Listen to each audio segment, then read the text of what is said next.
Bonjour tout le monde et bienvenue à cette première édition d'Amateurs collectionneurs rétro. Aujourd'hui, l'historique des figurines de Real Ghostbusters.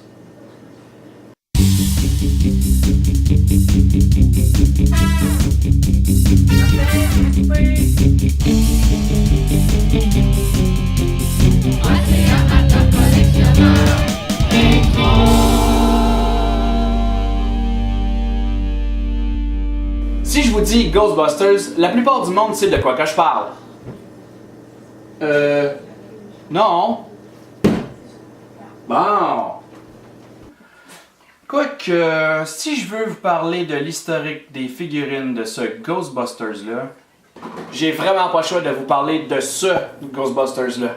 Au milieu des années 70, la compagnie Filmation, qui produisait He-Man and the Masters of the Universe dans les années 80, avait les droits du nom Ghostbusters et c'était eux qui produisaient cette série. Quand Columbia Pictures ont commencé le tournage du Ghostbusters de Dan Aykroyd, Columbia a dû négocier et payer des droits de 500 000 $ plus 1% des profits. Mais ça, il n'y en a même pas eu. Pendant les négociations entre les deux compagnies, un accord verbal avait été passé entre les deux compagnies pour que Filmation produise un dessin animé du Ghostbusters de Columbia. Suite au succès inattendu de leur Ghostbusters, Columbia a plutôt décidé de se tourner vers la compagnie Geek à cause de la qualité de leur animation pour produire le dessin animé de leur film. Pour contre-attaquer la décision de Columbia et tenter de capitaliser sur le succès du film Ghostbusters, Filmation décide de prendre les choses en main et décide de faire eux aussi un dessin animé Ghostbusters, mais eux plutôt basé sur leur show des années 70. Mais en font plutôt une suite, puisque les personnages sont les fils des originaux. Seulement le singe Tracy fait partie des deux distributions. Seulement 65 épisodes seront produits.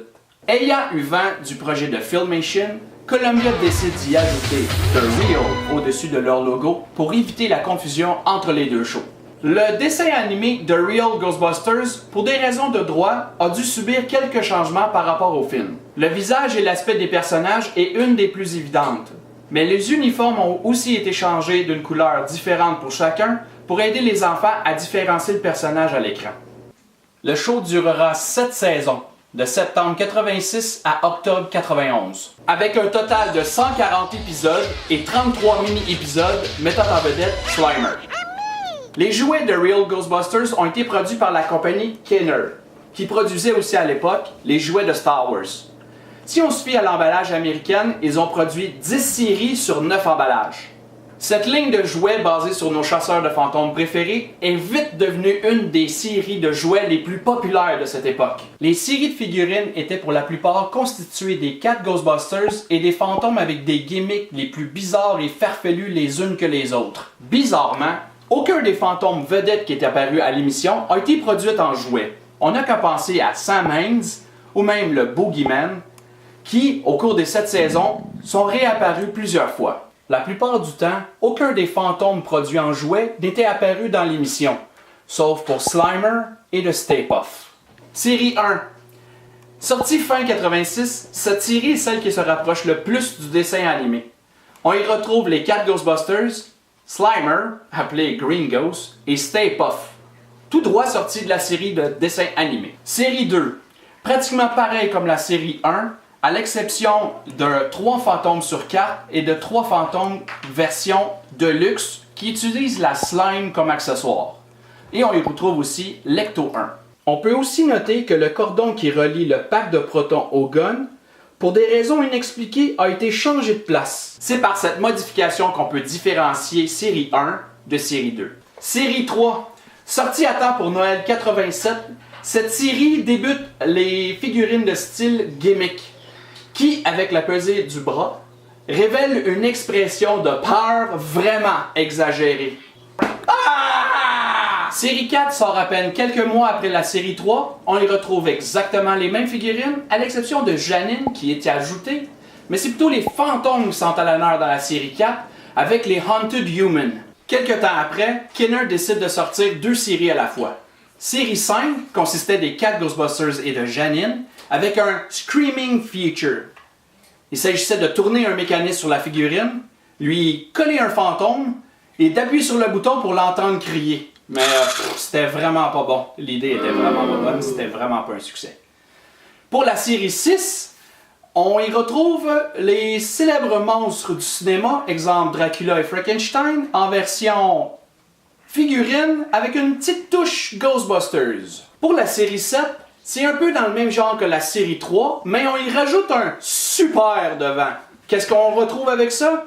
Une réaction de peur à l'extrême! Série 8 arrive un peu après la sortie de Ghostbusters 2, qui était déjà un succès au cinéma. On y retrouve la série 1 des figurines, mais avec un uniforme différent et un power pack. Il faut noter que dans cette série, Louis Tully fait son apparition pour la première fois en version figurine. Parce que, comme dans le film et dans la série animée, Louis Tully était rendu un régulier dans l'émission. Série 9 est encore une série de repaint. Encore une fois, de 1 et de la série 8. On y retrouve encore Louis et ils sont tous équipés d'un Proton Pack mauve. Mais ce qui rend cette série vraiment intéressante, c'est que arrosez vos figurines avec de l'eau chaude et vous obtenez un effet de slime sur votre figurine. Arrosez-les d'eau froide et le slime disparaît de votre figurine. C'était intéressant, mais pas tant que ça. Série 10 marque la fin de la collection. Pour cette série, encore des repaints. La seule différence, c'est que les figurines sont en un genre de plastique translucide et ils brillent dans le noir. C'était vraiment un effet... C'était vraiment vrai. Une 11e série était prévue, ainsi qu'un playset du laboratoire d'Egon, mais à cause du peu d'intérêt et le peu de vente des 2 dernières séries, tout ça a été cancellé. Nous aurions eu les figurines Power Pack. Et voilà qui met fin à l'historique des figurines de Real Ghostbusters. Si vous avez aimé la vidéo, cliquez j'aime. Si vous avez des commentaires ou des suggestions pour une prochaine collection rétro, n'hésitez pas à nous le faire savoir en commentaire. La prochaine fois, l'historique des figurines classiques de Teenage Mutant Ninja Turtles. Sur ce, ciao!